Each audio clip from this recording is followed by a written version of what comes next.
Good morning प्यारे बच्चों, मैं आपका अपना राकेश यादव सर। आज हम लोग पढ़ने वाले हैं क्लास 9th के हिंदी का दूसरा चैप्टर भारत का पुरातन विद्यापीठ नालंदा के ऑब्जेक्टिव क्वेश्चंस को। ठीक है, आइए हम लोग देखते हैं ऑब्जेक्टिव। पहला क्वेश्चन है, किस सम्राट के समय युआन चांग इस देश यानी भारत में आया था? किस सम्राट के समय आया था? तो सम्राट हर्षवर्धन के समय आया था। ठीक है, अगला क्वेश्चन है, साहित्य और धर्म के अतिरिक्त नालंदा में कौन सा केंद्र था? साहित्य और धर्म के अतिरिक्त जो है नालंदा में कला का केंद्र था। कौन सा केंद्र था? कला। ठीक है, चलिए आगे देखते हैं। आगे है, महावीर ने नालंदा में कितने दिनों तक वर्षवास किया? वर्षवास मतलब वनवास टाइप का। कितने वर्ष तक किया? 14 वर्ष। साहित्य धर्म के अलावा कला का भी केंद्र था। कौन? नालंदा। ठीक है, चलिए आगे देखते हैं हम लोग। क्वेश्चन है, शीलभद्र किस विषय के विद्वान थे? शीलभद्र किस विषय के विद्वान थे?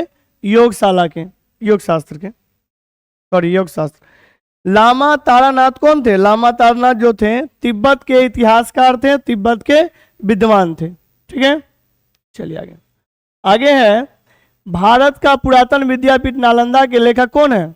राजेंद्र प्रसाद। ठीक है, भारत का पुरातन विद्यापीठ नालंदा भारत के किस राज्य में अवस्थित है? किस राज्य में अवस्थित है? हमारा बिहार। ठीक है, आगे देखिए। आगे क्वेश्चन है, राजेंद्र प्रसाद का जन्म बिहार के किस जिले में हुआ था? तो बिहार के सारण जिले में हुआ था। और किस गांव में हुआ था? तो जीरादेई गांव में हुआ था। ठीक है, चलिए आगे देखते हैं। आगे है, राजेंद्र प्रसाद के पिता का क्या नाम था? क्या नाम था? महादेव सहाय। राजेंद्र प्रसाद के पिता का क्या नाम था? महादेव सहाय। राजेंद्र प्रसाद वार्षिक परीक्षा में कौन सा स्थान प्राप्त किए थे? प्रथम स्थान। ठीक है, चलिए आगे देखते हैं। नालंदा के खंडहर प्रदेश के किस जिले में है? नालंदा खंडहर प्रदेश किस जिले में है? नालंदा। ठीक है, विद्यालय के प्राचार्य प्राप्तांक से क्या हो गए? ऑटोमेटिक है, जब बच्चा अच्छा नंबर लाता है तो टीचर क्या हो जाते हैं? प्रसन्न हो जाते हैं। तो यहाँ क्या हो जाएगा? प्रसन्न। ठीक है, चलिए आगे देखते हैं। आगे है, जब राजेंद्र प्रसाद छात्र थे तो उनके जीवन में महत्वपूर्ण घटना कौन घटा था? बंग भंग आंदोलन। ठीक है, डॉक्टर राजेंद्र प्रसाद स्वतंत्र भारत के प्रथम क्या बने? क्या थे? राष्ट्रपति थे। ठीक है, आगे देखते हैं हम लोग।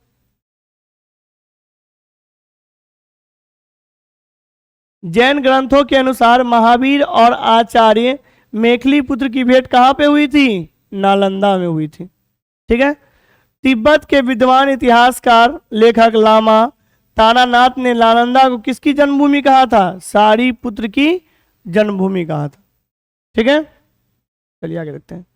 आगे है, मगध की प्राचीन राजधानी व्यवहार कितने पर्वतों के बीच यानी मध्य बसी हुई थी? तो कितने पर्वतों के बीच थी? 5 पर्वतों के। नालंदा एशिया का चैतन्य केंद्र लगभग कितने वर्षों तक रहा? लगभग 600 वर्षों तक रहा। ठीक है, चलिए आगे देखते हैं। आगे है, 4वीं सदी में कौन से चीनी यात्री नालंदा आए थे? कौन आए थे? फाहियान आए थे। कौन आए थे? फाहियान। मगध की राजधानी व्यवहार कहाँ है? गिरिब्रज या राजगिरी में। ठीक है, पूरा इजी तरीका से आपको बताया जा रहा सारा क्वेश्चन। सम्राट हर्षवर्धन के समय भारत कौन आया था? युआन चांग भारत आया था। ठीक है, भारतीय संविधान सभा के प्रथम अस्थायी अध्यक्ष कौन बने थे? डॉक्टर राजेंद्र प्रसाद। ठीक है, आगे देखते हैं। आगे है, नालंदा विश्वविद्यालय में कितने विषयों की शिक्षा अनिवार्य थी? तो नालंदा विश्वविद्यालय में 5 विषय की शिक्षा अनिवार्य थी। आचार्य शीलभद्र किस शास्त्र के बड़े विद्वान थे? योग शास्त्र के। ठीक है, चलिए आगे देखते हैं। वर्तमान नालंदा राजगीर के तप्त कुंड में कितने मील उत्तर की ओर स्थित है? तो हो जाएगा आपका 7 मील। ठीक है, नालंदा विश्वविद्यालय का निर्माण कैसे हुआ? नालंदा विश्वविद्यालय का निर्माण हुआ था जनता के उदारदान से हुआ था। ठीक है, ऑप्शन सी। आगे देखते हैं। आगे क्वेश्चन है, कौन सा पाठ हमारी प्राचीन भारतीय शिक्षा व्यवस्था की झांकी पेश करता है? तो कौन सा पाठ है? भारत का पुरातनविद विद्यापीठ नालंदा। राजेंद्र प्रसाद का जन्म कब हुआ था? तो राजेंद्र प्रसाद जन्म हुआ था 30 दिसंबर 1884 को सारण जिले के जीरातेई गांव में। ठीक है, अगला है बिहार स्टूडेंट कॉन्फ्रेंस की स्थापना किसने की थी? तो डॉक्टर राजेंद्र प्रसाद। भारतीय गणतंत्र में के प्रथम राष्ट्रपति कौन हुए? डॉक्टर राजेंद्र प्रसाद। ठीक है, चलिए आगे देखते हैं। आगे है फाहियान कौन थे? फाहियान थे चीनी यात्री। कौन थे? चीनी यात्री। पहलवानी और घुड़सवारी का शौक किसको था? राजेंद्र प्रसाद को। इनके पिताजी को भी था लेकिन इनको ज्यादा शौक था। आगे देखिए, राजेंद्र प्रसाद कलकत्ता कोर्ट के वकील कब बने? 1911 में। हमारे इतिहास की एक गौरवपूर्ण गाथा सिमटे हुए हैं। कैसा? कौन? नालंदा। चीनी यात्री फाहियान नालंदा कब आए थे? तो नालंदा आए थे 4वीं सदी में। ठीक है, बुद्ध के समय नालंदा गांव में क्या था? परिवर्तकों का आम्रवन। ठीक है, लास्ट क्वेश्चन है, सागरी पुत्र के जन्म और परिनिर्वाण स्थान में पर स्तूप निर्मित स्तूप का दर्शन किए। किसने किया दर्शन? फाहियान। इस प्रकार हम लोगों ने क्लास 9th के ये जो सेकंड चैप्टर इसके ऑब्जेक्टिव को पढ़ा।